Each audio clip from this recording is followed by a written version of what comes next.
10 urutan kabupaten kota termiskin di Provinsi Sumatera Utara. 1. Kabupaten Nias Selatan dengan PDRB per kapita sebesar Rp23.409.000.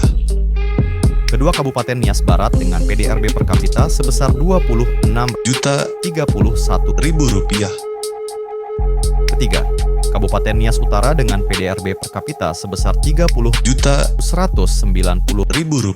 Keempat, Kabupaten Pakpak Barat dengan PDRB per kapita sebesar Rp30.576.000. Kabupaten Nias kelima dengan PDRB per kapita sebesar Rp34.085.000.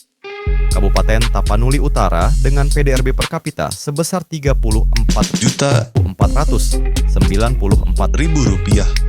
Kabupaten Tapanuli Tengah dengan PDRB per kapita sebesar Rp34.619.000. Kedelapan, Kota Padang Sidempuan dengan PDRB per kapita sebesar Rp35.727.000.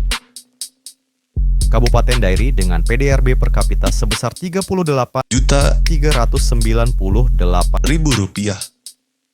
Kabupaten Humbang Hasundutan dengan PDRB per kapita sebesar Rp39.949.000.